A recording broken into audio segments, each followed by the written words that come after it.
I think my character's response is that that's bullshit. And I think that that's true.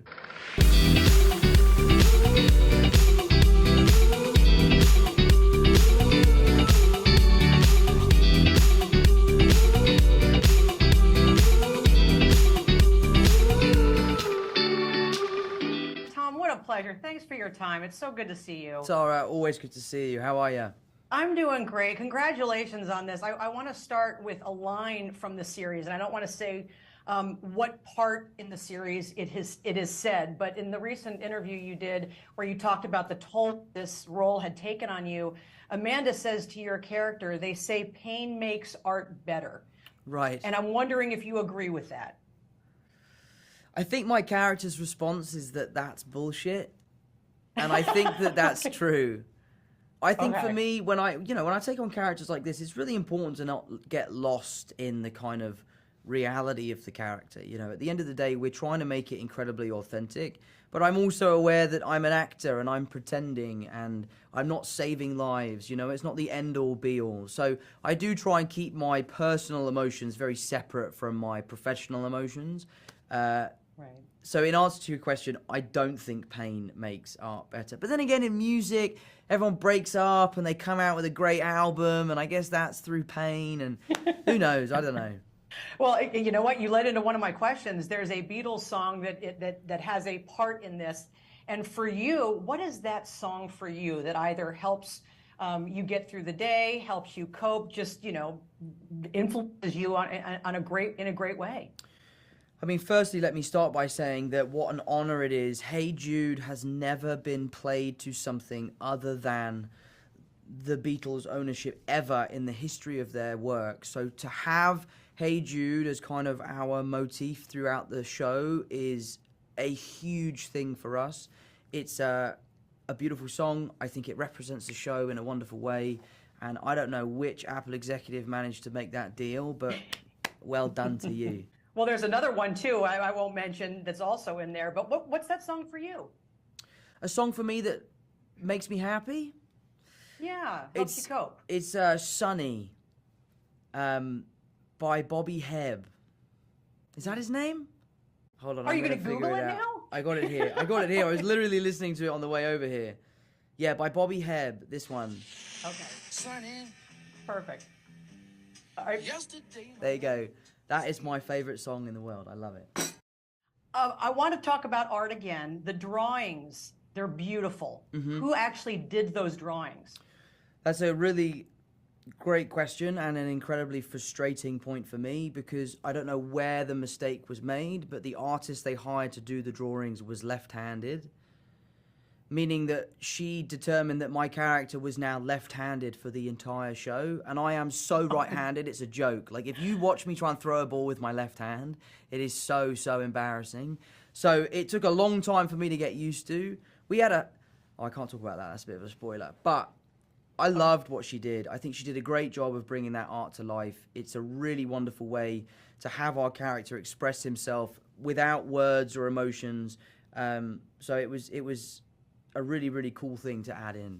Well, you both did a great job. Congratulations. What are the odds we're going to see you at the Waste Management Phoenix Open golf tournament, or is Spider-Man 4 coming out before we'll see you on a Phoenix golf course? I think there's more chance that I'll be at the golf than Spider-Man 4 coming out. Okay, all right. Then we'll see you in January/February of next year. Fantastic. Thank you very much. Thanks, Tom. The last time I interviewed you, fortunately, we were across from each other in London for Mamma Mia. So That was the last time? Oh my God. I know.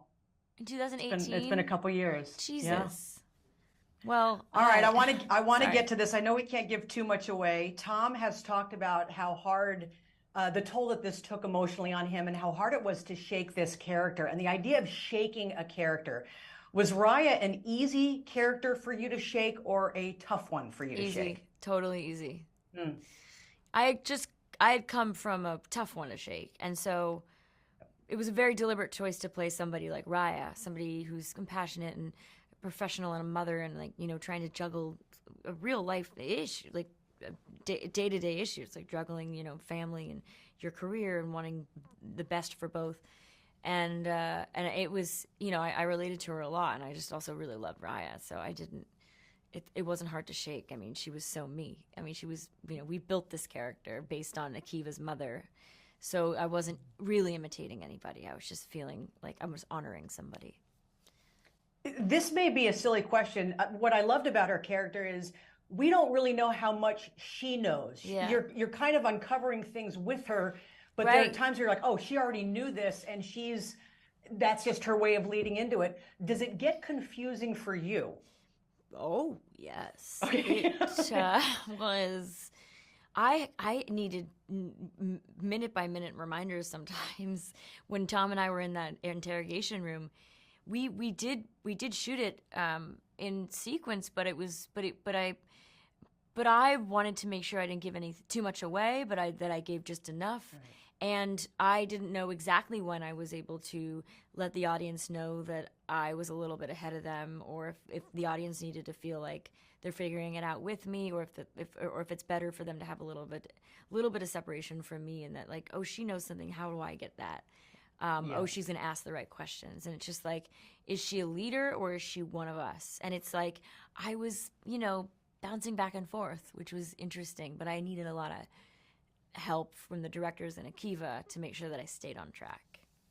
Well, you did a great job doing exactly what you just described. Thanks. You know, there are a lot of twists and turns, things you don't see coming. And I'm just wondering, when's the last time you saw a film or a series where you didn't see stuff coming legitimately? Oh, well, Bad Sisters was one of my favorite shows. And I knew, what was interesting about that show is that I knew what was going to happen to him. I just did not know how. And that is a genius idea. Yeah.